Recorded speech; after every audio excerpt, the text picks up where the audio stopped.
With the 10th overall pick in the 2024 NHL Draft, the New Jersey Devils are proud to select. Oh, wait, hold up. Do they keep that pick or do they trade it away? Jersey Joe from DraftPro Hockey accompanies me on today's episode as we share our initial thoughts from the draft lottery and what the Devils should do with their 10th overall pick. Lots to break down. Buckle up, everybody. You're Locked On Devils, your daily podcast on the New Jersey Devils. Part of the Locked On Podcast Network, your team every day. Hi, this is Bryce Salvador, and you're Locked On Devils with Trey Matthews.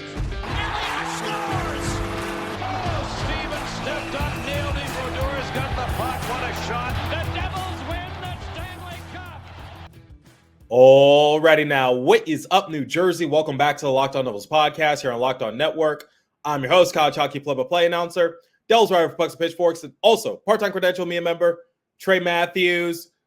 It's official. The New Jersey Devils will pick number 10 in the draft this June. And joining me on today's show to break it all down is a draft expert over at DraftPro Hockey, the former host of Heads Up Hockey, and my current colleague over at Pucks and Pitchforks. It is Joseph Stanislaw, a.k.a. Jersey Joe. All right, so let me get your thoughts on the draft overall, because from my perspective, it was somewhat anticlimactic. I don't think there were many surprises, to say the least. Well, you know what? When I think of a draft lottery, I think of it benefiting the teams that really did really poorly and not the teams that, you know, weren't really supposed to be in it. Like, for instance, if it weren't for the Devils' injuries, they're likely 17th or 20th or 22nd in that order. But because of injuries and goalie woes and mismanagement by coaching under Ruff and some other things just put them at the number 10 spot. And with that number 10 pick, it has definitely raised a lot of conversation starters. For instance, I'm seeing a lot of people on Devils discourse, whether it's media, fans, whomever, it's the debate. Should the Devils hold on to that pick or should they trade it away? Now, just humor me for a second. I think the Devils should trade that pick away.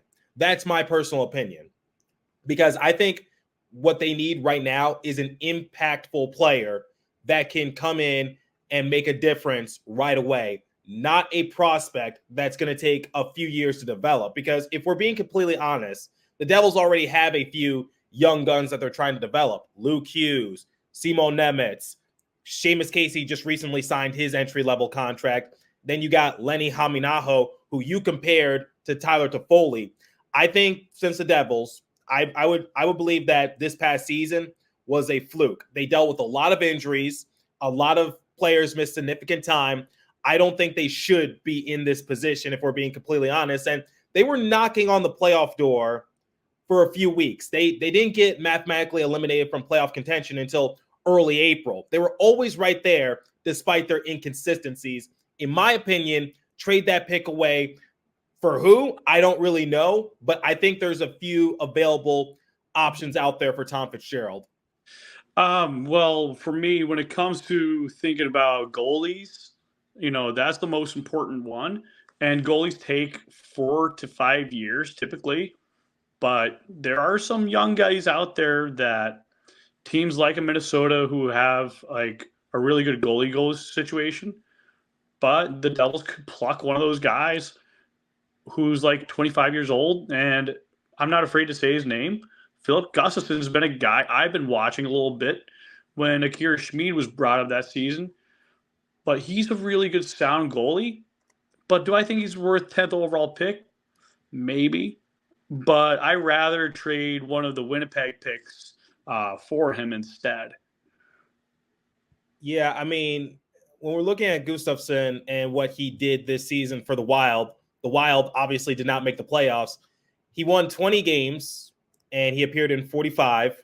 He had a goals against average of 3.06 and a save percentage of .899. In my personal opinion, that's not a no. That's a hell no for that pick based on my perspective. And you're right. I think you can trade away a few other lesser touted draft picks for Gustafsson. And I don't even think Gustafsson is the answer that the Devils are looking for. No more looking for diamond in the rough. No more looking for underrated goalie assets. Find someone who has a track history of being impactful. Who is that goalie? Is it going to be UC Soros? Unlikely. Could it be Jacob Markstrom? Maybe. But what are you going to offer to get that away from Calgary? Could it be Merzlikins? He's a bit of a head case if you ask me. No. Could it be Swayman? I think that ship has sailed based on how the playoffs have rolled out. Right. And Linus Ullmark, if I'm not mistaken, correct me, is a free agent. I will look that up momentarily. But basically, the Devils do have options, but it's just a matter of like what's going to happen within these next few weeks, because Tom Fitzgerald, he's going to have his hands full. No, Ullmark is not a pending UFA. He will become a UFA not this offseason, but next offseason. So they can acquire him and they can extend him. Yes, correct. So if that were the thing with a 10th overall pick with a guy who's, 30 years old, that's a bit too risque, more than a younger Corey Schneider when he was 25, 27-ish. And I don't mean to cut you off, but that's also another warning that I'm going to send the Devils organization, which is the Devils a little over 10 years ago made this same mistake. Now, people in our Pucks and Pitchforks group chat was saying that Corey Schneider wasn't really a mistake. In our Pucks and Pitchforks group chat, they said that Corey Schneider wasn't a mistake. But here's my perspective on it, and you could correct me if I'm wrong. The Devils traded away the 9th overall pick for Corey Schneider, and that 9th overall pick became Bo Horvat. Yep. And Horvat became captain for the Canucks team years later. And Yes, they traded him to the Islanders, and they got some assets in return. Whereas for Corey Schneider, he got off to a decent start, but he crashed and burned to the point where the Devils sacrificed him for nothing. Right. And I will say this, goalies nowadays really don't start more than 55 games, no more than 60. They're not built like other goalies in the past. And it kind of goes back to the Martin Brodeur article not long ago. You look at the goalie pads, the butterfly and the hybrid versus the stand-up. There's two taxing stances that goalies use. Players are going at 18 to 25 miles an hour on ice, over 200 feet on a rink. I'm telling you, this is a different game. I'm just saying that anyone out there talking about, going back to the old school way of hockey, that's all out the door. The equipment they use, the style is different now. I'm sorry, but this is why I look at the players in goal, and there are some good goalies in this draft, but a lot of those hidden gems are going to be towards day 2 rather than day 1. I hope you guys are enjoying my discussion with Jersey Joe. But before we continue, let me tell you about Monopoly Go. I know I've talked about it before, but in Monopoly Go, you can team up with friends for time tournaments where you can work together to build up each other's boards. The more you win together, the more awesome prizes you can unlock. And there's so much to get. Unique stickers, you can trade with friends to complete albums for big prizes, cool new playing pieces to travel the boards with, hilarious emojis for taunting friends when you smash their buildings or heist their vaults. And Monopoly Go feels new and exciting every day with constantly changing tournaments and challenges. A ton include their own unique mini games like digging for treasure or robot pachinko machine. That sounds pretty cool. And there's always new time events that help you win big, like massive multiplayers for everything you win or rent frenzies. There's always something fun to discover in Monopoly Go. So get off the bench and go download it now, free on Google Play or the App Store. Game on, everybody. All right, let's get back to our discussion with Jersey Joe of DraftPro Hockey. Take it away once again. Let's just move on from the topic of the Devils potentially trading away that 10th overall pick. And Ryan Novozinski of NJ.com, he appeared on this show a couple summers ago, and he said there was a lot of tire kicking for the Devils' second overall pick. And I'm not sure where I read this, but I believe that there was a deal in the works for the Devils to use that pick in a package for Matthew Tkachuk, but I think something fell through at the last minute. But I believe there was something in the works. I would have to go back and do my research, so don't quote me on that. But basically, there were other assets available for the Devils to pursue. You had Kevin Fiala, you had Alex DeBrincat, and the Devils thought that they were ahead of schedule to potentially end their rebuild and go for an impactful player. And I agreed with whatever motive that they had. Unfortunately, fortunately, either way how you look at it, they held on to that pick and they got Simon Nemec. And I think Nemec has been really good for Devils, albeit he did look gassed at times. And he was asked more than I think was projected of him. But I think the Devils should trade away that pick. But let's just focus on the 10th overall pick in general. Let's just say the Devils hold on to that, which I can see either outcome coming into fruition. You're obviously the draft expert. 10th overall, who are you picking if you're Tom Fitzgerald? Well, it all depends. I mean, let me just go through the simulation, because at DraftPro we actually have a simulator, but I kind of like to look at my own draft board. I have a funny feeling that Zane Parekh will be the guy there. And funny enough, the Devils already signed Seamus Casey, who's an offensive defenseman. But the thing is, Casey's been in so many rumors, and I don't see a guy like Casey being around in the Devils. I see him being more as a trade chip, and then getting a guy like Zane Parekh would be someone who would fit the Devils' timeline more as an offensive defenseman, who's a little bit bigger, and he's a little bit more physical. He just has to work a little bit more on his defensive coverage, being a little bit more tougher. But he's already got all the intangibles, and he reminds me a bit of Jacob Slavin. So while playing for the Saginaw Spirit of the OHL, Parekh has appeared in 66 games, and he racked up 96 points, 33 goals, 63 assists, and he carried that success into the playoffs. He appeared in 13 playoff games, and he had 11 points. And we're going to talk about his story momentarily, but I think for Parekh, he would be an interesting defensive asset for Devils. But it does go back to the question, which is who and why should the Devils draft this particular prospect? Because should they draft a defenseman? Should they draft a forward? I don't think they're going to draft a goalie. Let's just be realistic here. That's like I said before, goalies are going to be day two of the draft, more towards the back end. And there are a couple of good ones I've actually watched. And that's a little bit more down the road. But when we talk about the skaters in the first round, so there's a little draft simulator on draftprospects.com. So they obviously got the Celebrinis, Levchunovs, the Demidovs. Hellenius is going top four, and Iserman goes to the fifth. Berkeley Catton goes to center at 6 to Utah. And then Sam Dickinson, who's a really good left-hand defenseman, shoot the pucks well, plays very well in his own zone, just makes a few questionable decision-making moves. But nonetheless, he's 6'3", 194. But Zeev Buium would also be a great get. Yeah, he's 3 inches smaller, but he's a very competitive player. When I watch USA World Juniors, he was blocking shots, he was clearing pucks out, he was playing strong defensively, and he helped University of Denver win the Frozen Four championship. So this guy, who also won a silver medal just recently with Team USA, despite losing to Canada, in my book, he's born to be a winner. So those kind of guys you really should have.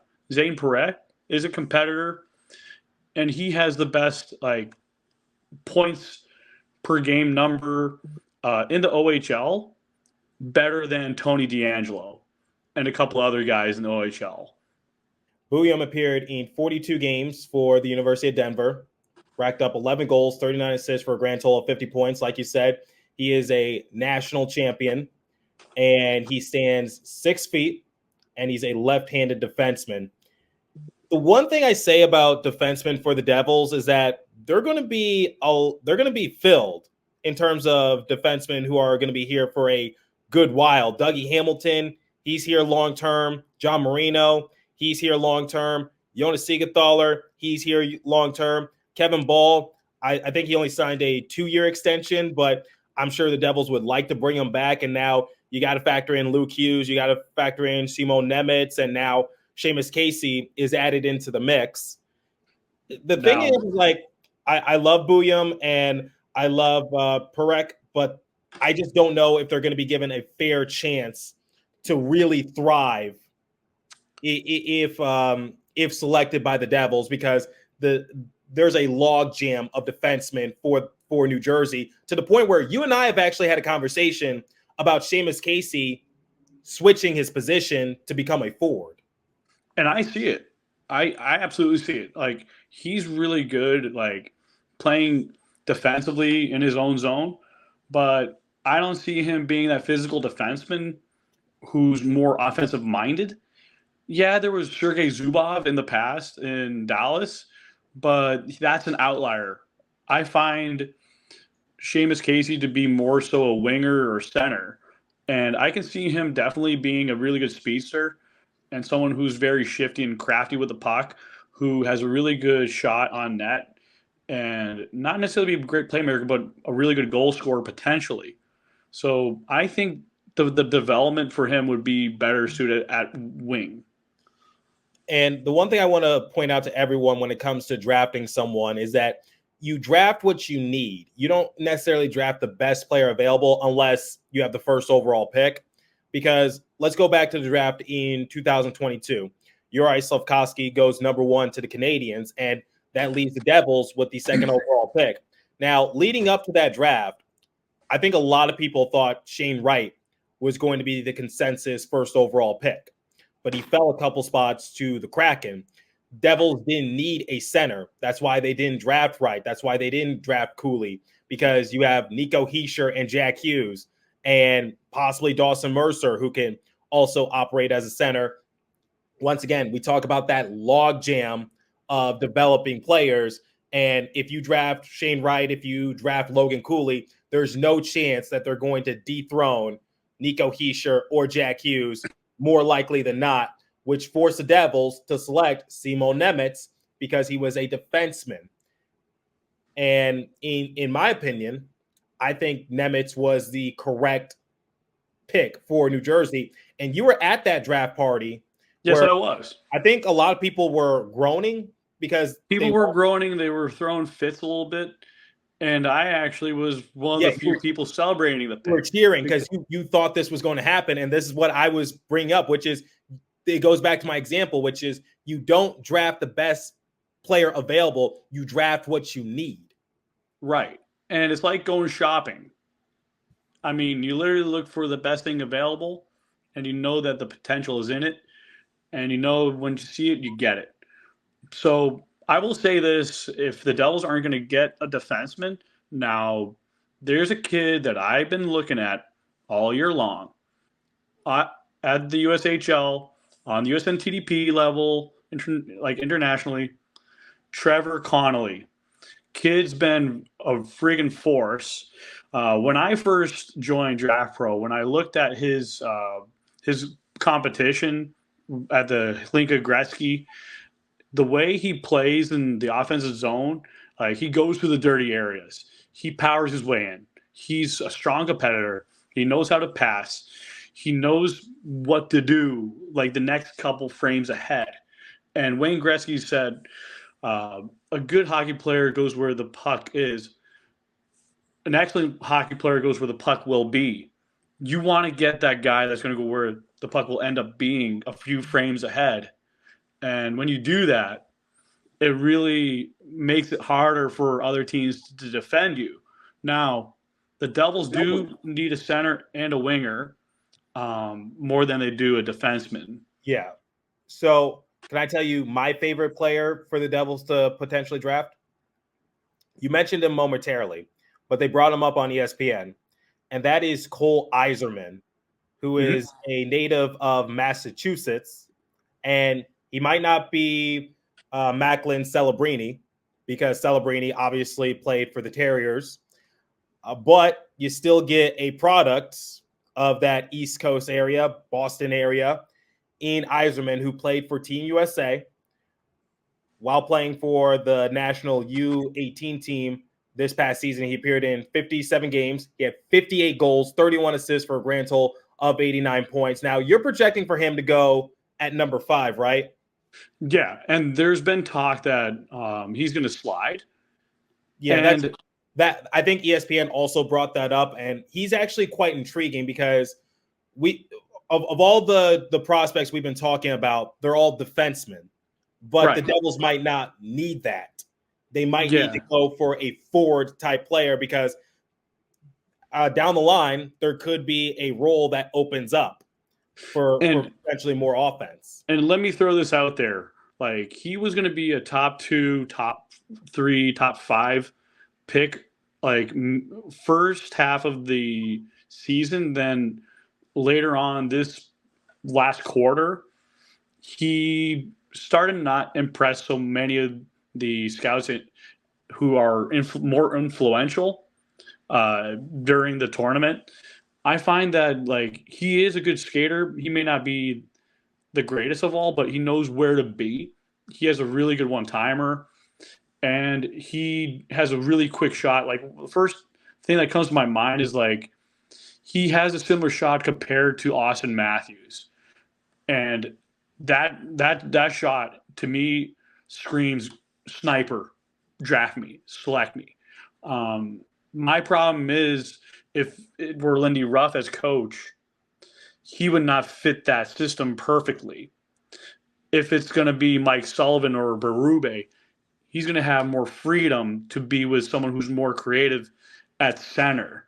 And him being a left wing, if he has a right-handed center, he's going to get the puck a lot quicker. Someone passes it to his strong side. Yeah, so once again, I just love his offensive game, and you just talked about how he's an absolute sniper if he's put into the right role. Well, like I said, in 57 games, he had 58 goals. And Austin Matthews, he was creeping in on 70 goals just this past season. He finished with 69, which is nice, if you ask me. But I think Cole Iserman, honestly, might be my favorite player if the Devils hold on to that 10th overall pick. And if he does slide, that's the two factors that you have to consider. And here's another thing. It would be like getting the nice Costco discount for being at 10th and getting someone that would be at, like, would have been top 5 value in a player like an Iserman falling into your lap, making you feel like you made an Iserman pick. And here's something else about Iserman. I spoke with Artem Schlane, who played for Shattuck, and Shattuck is often regarded as the Harvard of hockey because a lot of known players have played for that program. Well, fun fact for you, Iserman scored 97 goals with 57 assists for 154 points in 50 games. Only 2 players recorded more goals for Shattuck's U18 team as a 15-year-old.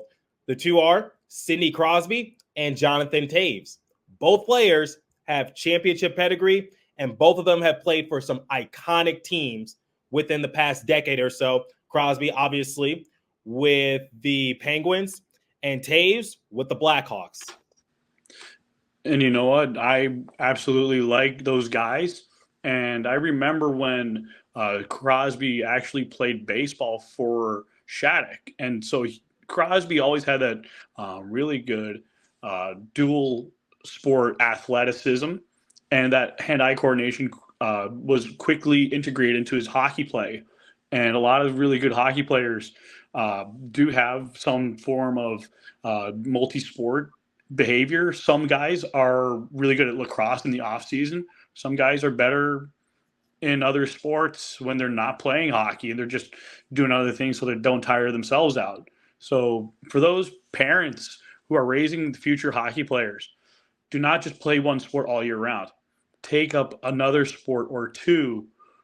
Let them play pickleball and get them to use more of their limbs so that way they're more limber and they have better reaction time. When they play a sport like hockey, it's going to translate better. Right. So we basically went down the list of potential prospects that the Devils could select if they hold on to that 10th overall pick. I just want to get your final thoughts on just these players, and then we'll move on to the next subject. If you had to guess, which one is the most likely player to be selected 10th overall by the Devils? Not based on your feeling, not based on opinion, but you as the draft analytical expert, who do you think has the best chance of falling to number 10 for New Jersey? If it is me thinking about someone that falls at 10 to the Devils, I'm looking at Trevor Connolly, left winger. I honestly like the way he competes, his vision, his leadership. His style of hockey is very unique. One of the two players that come to my mind when I watch him many times, he's a power forward similar to Mikko Rantanen, and he also has really excellent defensive stick work similar to Nico Hischier. So to me, the way he processes the game, and he's a really good, strong competitor, he's the kind of guy I watch in the USHL and internationally at the higher levels. He might slide a little bit, but that's okay because a team like the Devils will more likely get a guy like him. And now you got someone who's interesting. But there is a problem here, Joe, when it comes to Trevor Connolly. And I don't want to go into specifics on my show, but a few years ago, there was a post made by Connolly on one of his social media platforms that caused a lot of controversy and should never, ever be shared in a public atmosphere or even a private atmosphere, whatever the case might be. It's completely inappropriate. And that's what's scaring a lot of scouts away. And that's why his stock is dipping a little bit. I just want to add that sort of context. And I'm going to put you on the spot. Would you still take a chance on Trevor Connolly despite the controversy he's himself in? With me knowing something like a similar situation to the Canadiens or the Devils with Michael McLeod, my backup guy would be Tej Iginla, Jerome Iginla's son. He's a really strong competitor. He knows how to evade a lot of other players in the offensive zone. He's really good on his feet, processes the game really quickly, and he does need to be a little bit better defensively, but the way he is at a center, he's a goal scorer. And even if he doesn't exceed at center, you can move him to his left wing, and he can learn not just a lot from his dad, but a lot from whoever the Devils coach is, and him being part of that gold medal group for Hockey Canada is a huge big bonus on him. And I was just looking at the simulator, they have him going at 15. I much rather see him at number 10. I know a lot of people are screaming, trade the pick. Question is, you have 31 other teams. How many other teams' players are actually worth a 10th overall pick at this point? Oh, man, what should the Devils do with that 10th overall pick? My money's on the fact that they might trade it away. Speaking of which, let me tell you about FanDuel. It's winner take all time in the NBA and NHL, and FanDuel is giving you a shot to bring home a big win of your own. Right now, new customers get $150 in bonus bets with any winning $5 bet. That's $150 on bets on spreads, money lines, player props, and more. Just visit FanDuel.com/lockedon and make every playoff shot count.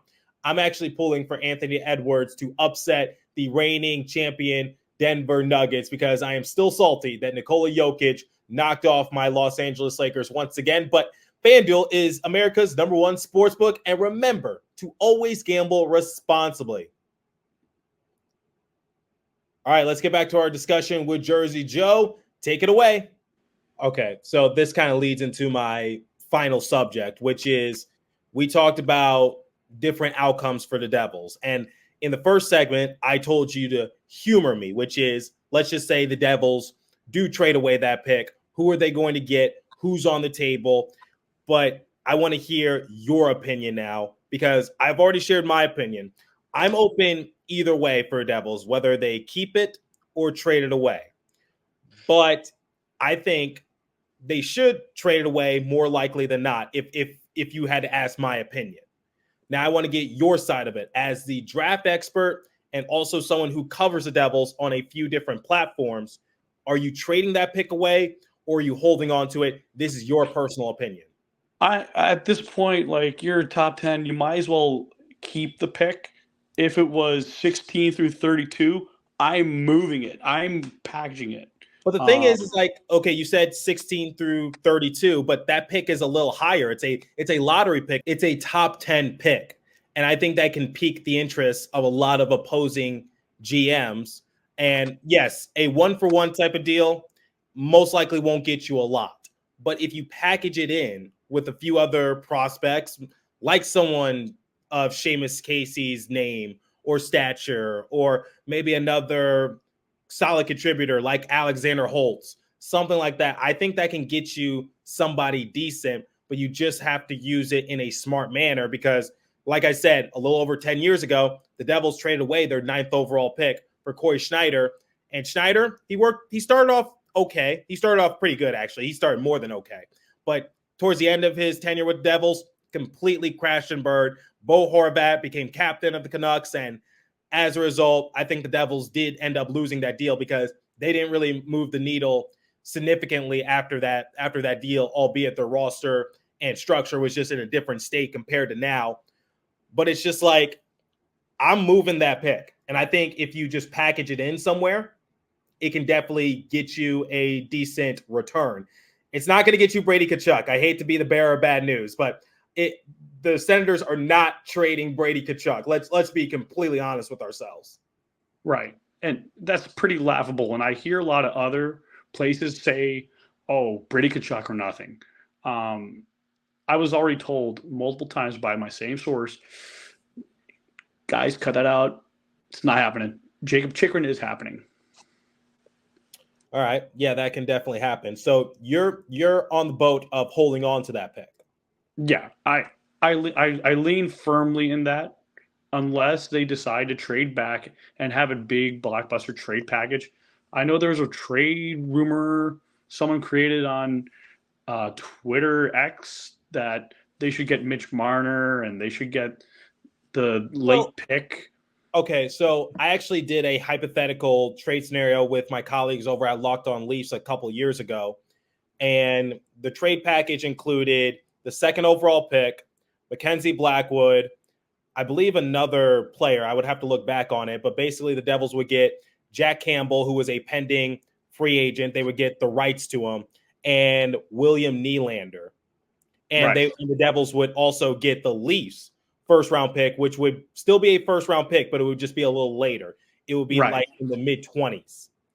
And I said, you know what? That's an interesting move, and I think I would honestly do it if you can re-sign Nylander to an extension, if you can re-sign Jack Campbell to an extension. At the time, I still believed in Campbell, and Mackenzie Blackwood, I think he was kind of still in a bit of a funk for New Jersey, but I think I'm just going back on what I did a few years ago that, yes, you talked about Mitch Marner. I don't think that's going to happen, but I wouldn't count out the realm of possibility that the Devils could get a solid asset, not of Marner's stature, but William Nylander was an option that was a few years ago. I don't know what the situation would look like now, but well, right now, if you're looking at William Nylander, he's extended all the way through 28, 29 through like after that or something for $11.5 million. That's going to be hard to swallow unless Toronto decides to go Dutch on the deal, split it down the middle. Yeah, that ain't going to happen. That's not going to fly. But for me, like goaltending wise, I would want at least Joseph Wall. I would want a little bit of Timothy Liljegren, and possibly someone like a Max Domi, but you would have to get his rights, and then you'd have to extend him a couple seasons because Right. he's a really good competitor and he can score, and we've seen what he can do in the playoffs. Well, silly season has definitely reached Started. its peak. Oh, yep, it's started. Okay. I just brought up the original offer piece from Locked On Leafs. So the Devils would get William Nylander, Jack Campbell, Rasmus Sandin, and the 25th overall pick in 2022. And in return, the Leafs would get Mackenzie Blackwood, Damon Severson, and the second overall pick. And that would have been a big blockbuster move for New Jersey. And I believe that's one of my most popular episodes up to this date, at least on the YouTube platform. But is that something you would do? Because honestly, that was somewhat interesting because Damon Severson, he was already projected to leave the Devils at one point or another, whether it was via trade or free agency, because it was the final year of his contract. Mackenzie Blackwood, sort of this similar situation. Seemed like Blackwood could never get over the hump in terms of injuries and reaching his potential, and maybe a change of scenery would have done him good. The second overall pick later became Simon Nemec. I think that's also something to take into consideration. And the Devils get Nylander, Campbell, Sandin, and they still get a first-round pick. It's just a little later. And, I mean, here's another idea. I'm just going to call them Utah Yetis for now. So Team Utah Yetis, they have Connor Ingram, they have Karel Vejmelka. I really like Connor Ingram, but I do really like Karel Vejmelka. I've been liking him for a good while. Another guy that the Devils should also get in a deal would definitely be a guy like Nick Bjugstad, someone that's been there, done that with the Florida Panthers, physical guy, can hit, block shots, stuff like that. And you can definitely maybe ask for Barrett Hayton in that deal if you're going to offer something similar like the 2022 offer. So if you kind of mend that to a more modern version, then it becomes more feasible. Right. So, Jersey Joe, we've talked about everything. We talked about certain trade scenarios. And yeah, I totally agree with what you said, which is Vejmelka. I've had the chance to watch him live a few times, and there have been a few games in which it comes down to goaltending. And Vejmelka was one of the main reasons why the Coyotes were still in that said matchup. But is he worth trading the top 10 pick for? I don't think so. But I would also throw in this guy too, Lawson Krause, power forward. He too was an early first rounder in his draft class.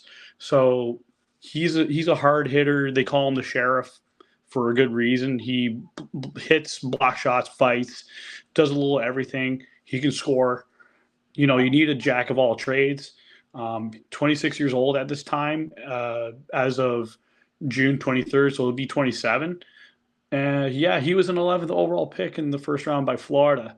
So definitely worth 10th overall by those years' standards. I'm not sure if he is quite the answer, but I think he being part of a package makes it even sweetener. But he has scored at least 20 goals and 40-plus points the past two seasons. Started scoring 20 goals back at 21, 22. So he's been 34 to 45-point player. So really, that's why I said throw him in a sweetener. I do like Krause. I do like what he brings to any roster he's on, and he's definitely a fan favorite in Arizona. I could tell you that for a fact. But we talked about Arizona. Yeah, no long. Well, when they were still the Coyotes at the time. Remember, Coyotes back are then. Just inactive. Yeah, well, just a few weeks ago. Coyotes are inactive right now. I think they will return as an expansion team. They just gotta get their crap together. But Jersey Joe, we've talked about everything. We talked about prospects, we talked about trade scenarios, and we talked about the Devils officially getting the 10th overall pick, which honestly I'm okay with. That was worst case scenario was that they fall out of the top 10. That's worst case scenario.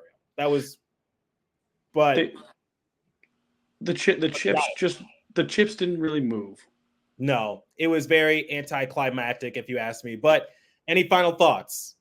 Final thoughts are, if it's not Trevor Connolly at forward, it is definitely going to be a guy like Tija Ginla.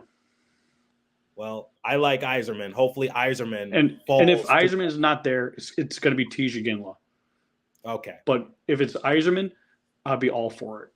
Yeah, if the Devils hold on to that pick, I'm hoping for Yzerman. I'm hoping for the second coming of Crosby and also Taves. Two former Stanley Cup champions on iconic teams, Pittsburgh Penguins and the Chicago Blackhawks. That Blackhawks team from the early 2010s period that won, 3 Stanley Cups in a 5-year span? Right.